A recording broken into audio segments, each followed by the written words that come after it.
Hi friends, நான் இன்றைக்கி உங்களுக்கு ரொம்பவே ஹெல்த்தியான இரும்பு சத்தும் கால்சியம் சத்தும் அதிகமாக இருக்கக்கூடிய ஒரு பிரேக்ஃபாஸ்ட் ரெசிபி செஞ்சு காமிக்க போகிறேன். அதுக்கு நான் அரை கப்பு ராகி, அரை கப்பு கம்பு எடுத்து நைட்டு ஊற வச்சுருக்கேன்.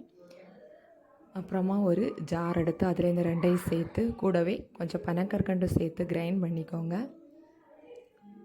அதை ஃபில்டர் பண்ணி அதிலிருந்து உள்ள பாலை எடுத்து தனியாக வச்சுக்கோங்க. அதை திரும்பவும் கிரைண்ட் பண்ணி அதே மாதிரி பால் எடுத்து வச்சுக்கோங்க. அதே கப்பில் அரை கப்பு கோகோனட் எடுத்து அது கூடவே கொஞ்சம் தண்ணி சேர்த்து தேங்காய் பால் எடுத்து வச்சுக்கோங்க.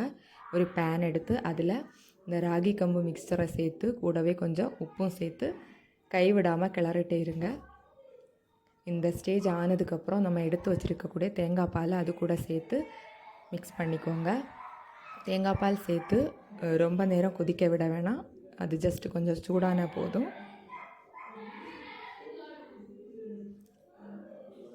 இப்படி ஆனதுக்கப்புறம் நீங்கள் ஸ்டவ்வை ஆஃப் பண்ணிக்கோங்க.